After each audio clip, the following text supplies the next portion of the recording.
Yo! Yun, panibagong araw, panibagong vlog na naman tayo mga kapongi. Ayan, magandang hapon, magandang gabi, magandang umaga, magandang tanghali, isang manglupalop ng mundo. Welcome back sa ating munting channel. Ayan, kung bago ka lang sa ating channel, please don't forget to subscribe mga kapongi. At lalo na, don't forget to ring the notification bell para updated ka lagi sa ating mga video. Alright, so magandang umaga. Alright, so time check muna tayo mga kapongi. It's 7 a.m. Maliwanag na. Alright. So prepare lang tayo ng breakfast guys. Ito na ang ating breakfast. Ayun. Magluluto tayo ng egg. Alright, tapos pansit canton. Yun ang gusto ng mga bata. Ayan, samahan niyo ko ngayong buong araw na pagbablog at kung ano naman ating maggagawa ngayong araw. Let's go!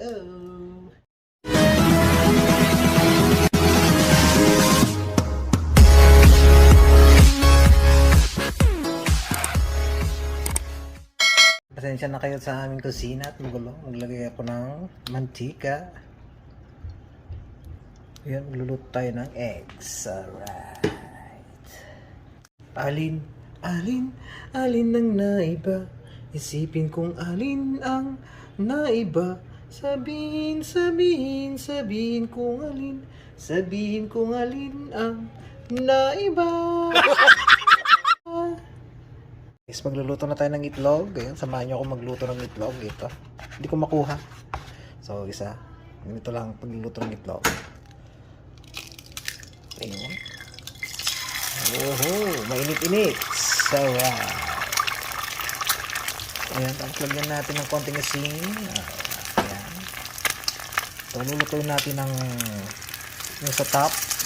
Ganito lang yan, guys. So, simple lang, medyo mainit lang ang ating mantika. But anyway, pasok pa rin yan sa mga.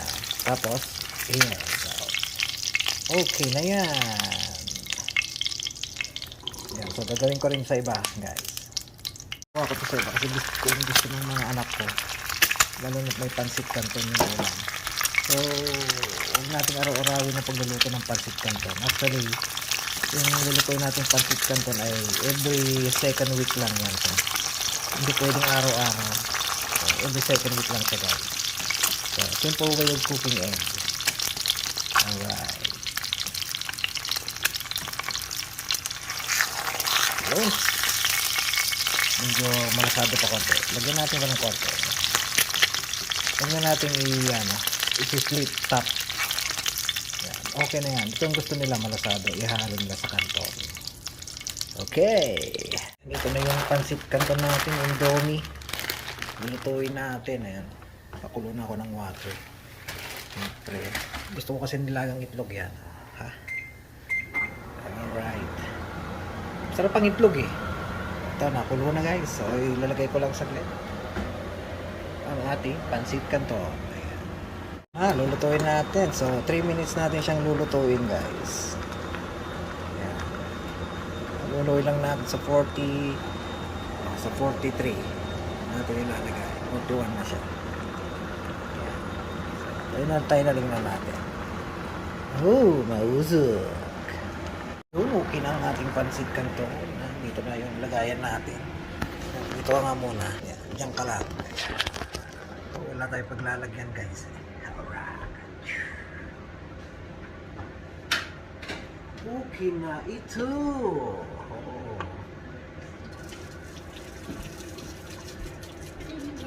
Yeah? Say hi to my vlog, Shira. Hi! Shout out sa ating bunsong maliit. Alright. How much is that one, Dad? 3.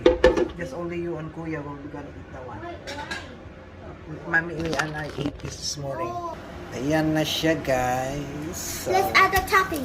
let's add the toppings. It's boiling. Yo, Eggy. eggy. Wow. Eggy. Is it those eggs that has like you boil them and Yeah. then there's like Alright. So, lagay na natin ng sauce. Yan, hindi natin nakikita. Lagay na natin Yun, ha? Cool. Dad, my bangs are so long. Oo nga. It's supposed to show my eyebrows. Message ko nga si paring Alan. Today? Yeah. Okay. You want to shorten your bangs? Yeah, I love my bangs. Like until here. Like, at least. Like, look, it's so perfect. Mm-hmm. Or like that. I don't want my bangs to grow. I want them to stay. Yun. Throw it na nag-harvest na yung mga ano natin. Okay. This one. Mhm.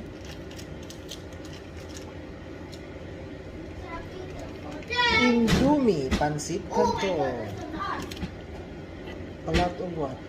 That's a lot of doing paper wrapping. Oh, you're done this one.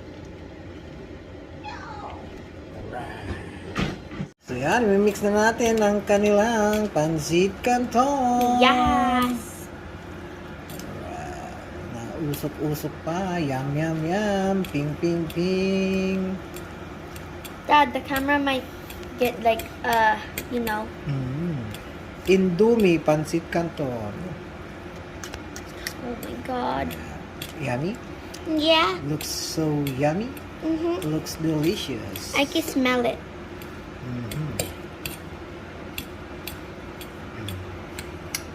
Ito na ang ating ulam.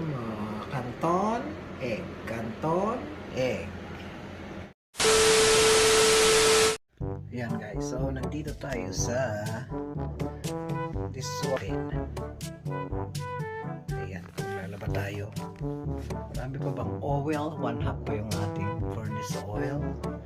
Yan, ang labada natin guys. Yung marami-rami. Kaya ng isang loadan yan. Hatiin na lang natin. Yan, maglagay lang tayo.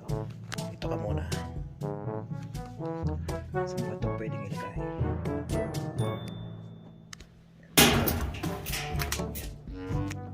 Bigyan natin ang ulo na jacket.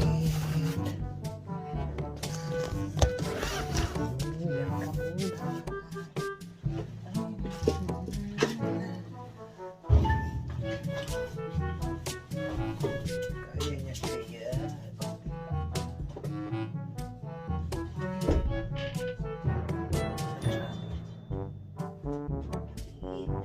Hatiin ang labada.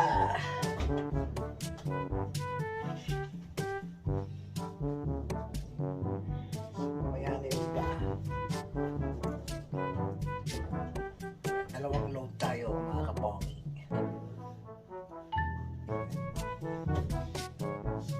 Mamaya na yung iba. So, lagyan natin ng sabon. Mas malaki pa. Yan. Sabon.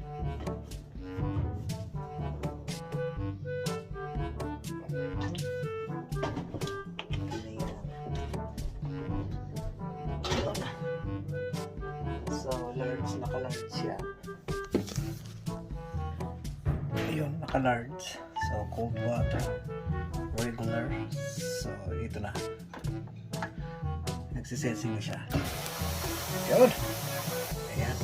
Nantayin na lang natin hanggang matapos to guys.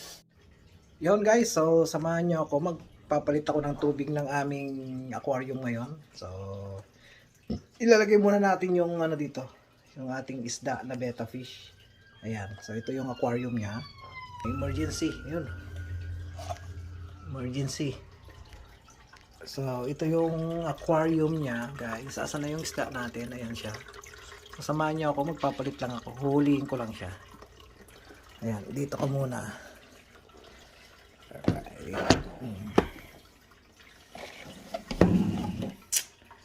Ayan. So, samahan niyo ako, guys. Diyan ka lang muna. Huliin ko lang yung aming isda.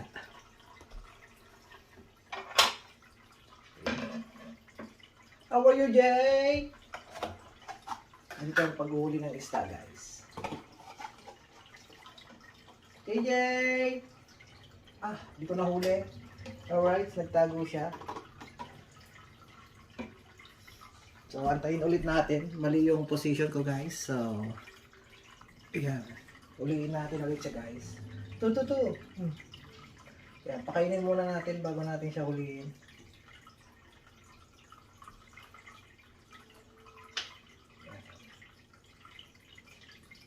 Ah.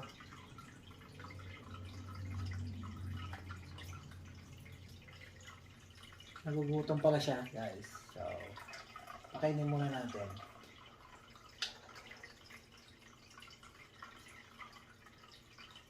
One more.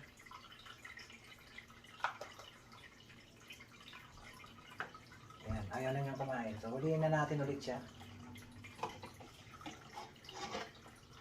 Nagtago na naman siya. Here.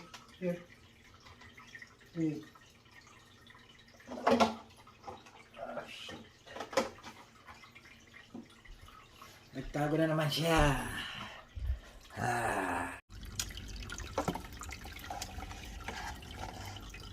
Fuck.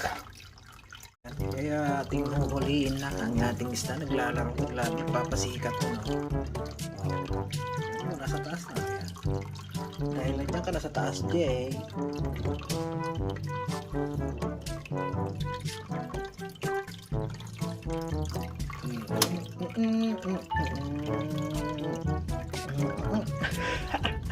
Nagtatago siya, guys. Mautak na siya ngayon eh. Ayan. Tignan ko lang kung ano ka pa. Halika na. Jay! Halika na. Come here. Para mapalitan na yung water mo.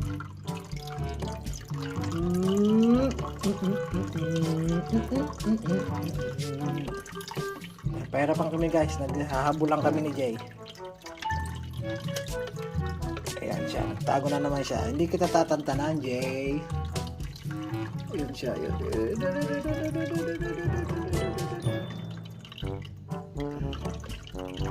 Ayan kasi siya nakamaan yung kaliskis niya. Ay.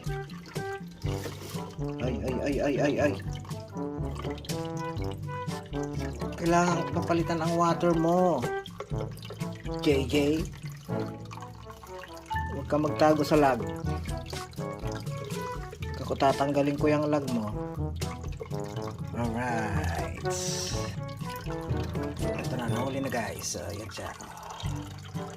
Ito na siya. Lagay natin dito sa water. Yun. Ayan na siya. Tahimik na yan. Takpan lang natin para hindi tumalon. Alright. Ayan na, nahimik na yung isda. O, na-stress na ata. Ayan, tatanggalin na natin yung tubig, guys. Yung aquarium para malinisan natin.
Dito yung camera natin at lilinisan na natin siya, guys.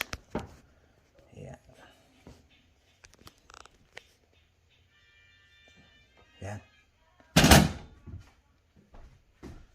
lilinisan na natin, tanggalin na natin ng mga ito.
Yan, so nalinis na natin guys.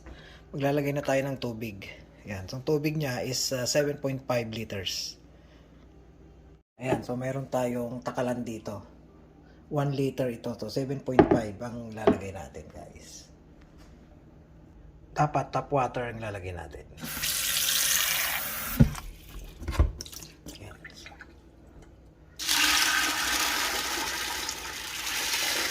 So habang inaantay natin yung tubig guys, ito. Lagay muna natin yung lug. Saan ba yung front yan? Dito yung lug.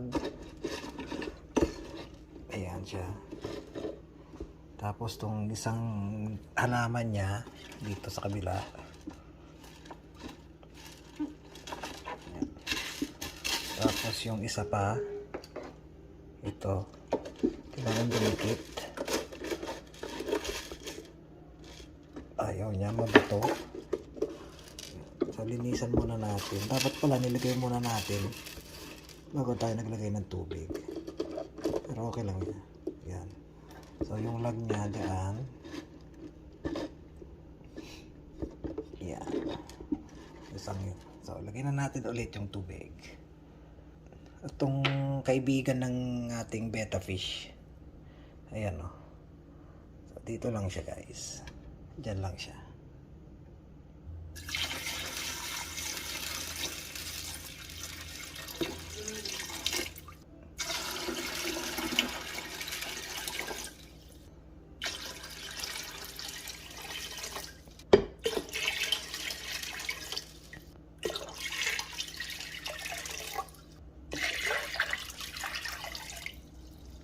So, and guys, 7.5.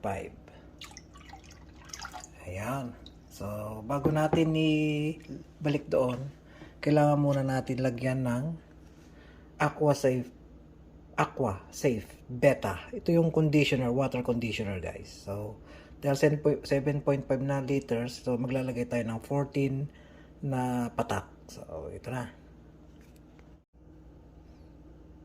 2, 3, 4, 5, 7, 8, 9, 10, 11, 12, 13, 14. Ayun o, na 15 na. Oh no. So, haluin lang natin guys, kahit papaano. Haluin natin para ma-mix yung conditioner sa ating tubig. Ma-mix mabuti ba? Yan. Kasi pag hindi natin lalagyan ng conditioner, may posibilidad na hindi magtatagal ang ating betta fish. At make sure na yung tubig natin ay tap water. Kasi itong mga betta fish ay tropical na mga isda. So kailangan din natin ng heater dito. Okay? So okay na 'yan. Ayan guys, so medyo okay na yung aquarium natin. Kukunin lang natin yung filter at saka yung heater okay na lang dyan. Ito para malinisan din natin guys. Malinisan natin kahit papano. Ayan. So lilinisan ko lang saglit guys. Filter ko.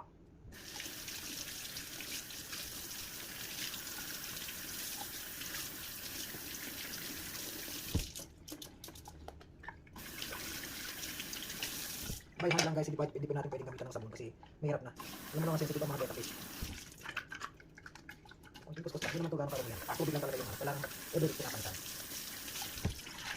So okay na ito.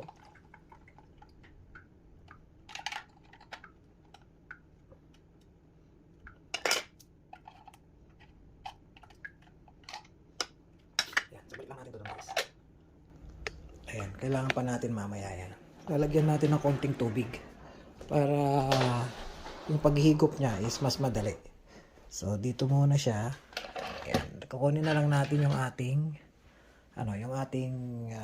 aquarium.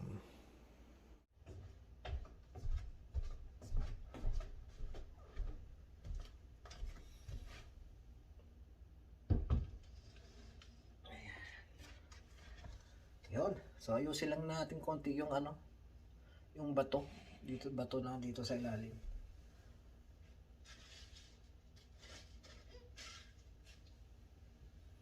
Malamig. Yan. So ayan guys, ilalagay na natin tong kanyang sa tubig niya para mag-circulate at may hangin siya. Ayan. Ganito lang naman yan guys. Sasabit lang natin na ganyan. Pero make sure na bago natin ipasok doon sa lagayan niya, dagdagan natin ng tubig para makahigop ka agad. Kasi pag hindi natin nilagyan to, nako, doble trabaho. Hindi magsisirculate agad yung tubig niya. Matatagalan bago siya makakuha ng tubig. Yan. So, lagyan din natin yung water heater guys. Yan, dito lang naman yan. Salpak lang. Yun. Yan. Yan. So, ilalagay na natin guys yung ating aquarium. Dahan-dahan lang. Medyo mabigat siya. Yan. Ayan. Kikita ba guys? Yun. Kitang-kita pala eh. Ayan. So, isasaksak ko na. Ayusin ko lang yung heater niya. Isasaksak na natin. Nasa likod ang saksakan.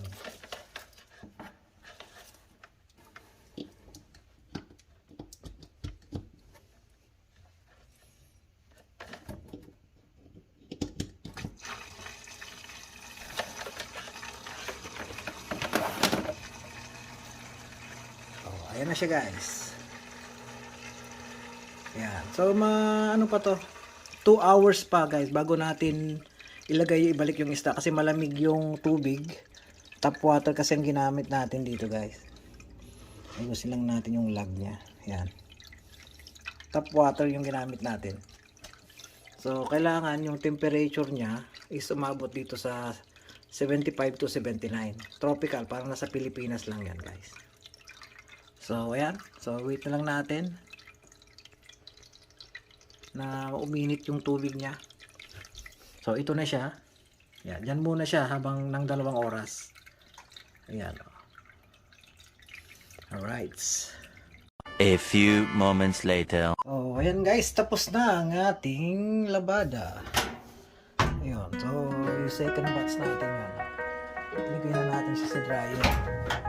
Ayan.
Ayan guys, ilagay natin yung second batch.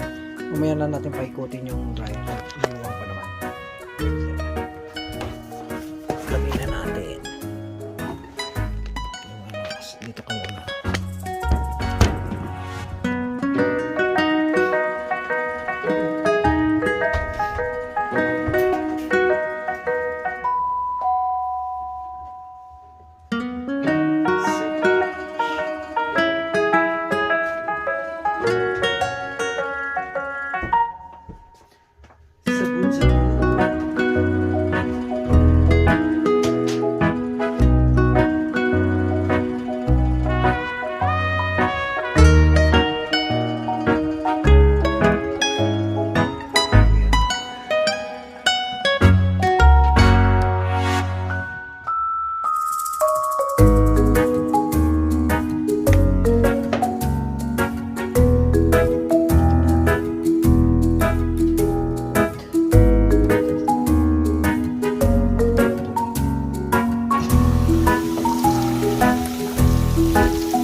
A few inches later.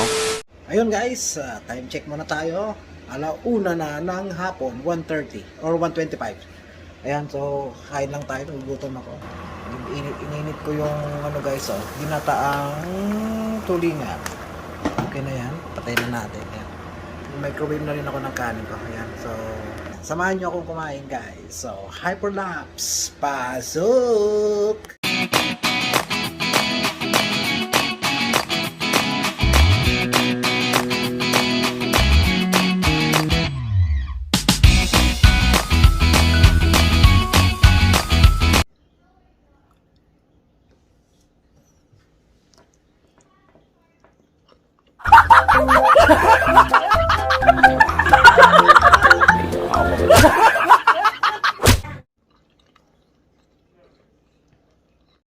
Ayun guys, so tapos na tayong kumain. Alright, kita-kits later. A few inches later. Yo, ayun guys, so ilalagay na natin ang ating betta fish sa kanyang aquarium. Ayan, so dito lang muna. Ayan, so ito yung ating betta fish guys. So ito na yung aquarium niya. Ilalagay na natin siya. I-zoom lang natin ng konti. Ayan. So huhulihin ulit natin siya sa kanyang kulungan. So ito na yung ating panghuli. So bago natin huliin, papakita ko muna sa inyo yung temperature guys. So nasa 75 na siya. Green. Yan, nasa 75 na. So okay na siya. Yan. So ilalagay na natin. Huliin na ulit natin siya dito. Sa kanyang maliit na kulungan. Makulit na naman siya guys, oh. Ayaw na naman magpahuli. Ayan. So, ilalagay na natin. Ayan. Ayan siya. Yan. So, mamaya pa natin papakakainin. Kasi, bago yan, ikot muna niya yung sarili niya dyan. Parang, mag-ano ulit siya. Yung titignan niya muna, yung parang teritoryo niya kung bago o hindi. So, magiging paikot-ikot yan, langoy ng langoy, hanggang sa maging komportable na siya. Yan ang betta fish. So, ayan guys, nailagay na natin ang ating betta fish sa kanyang aquarium. So, ayan, okay na siya.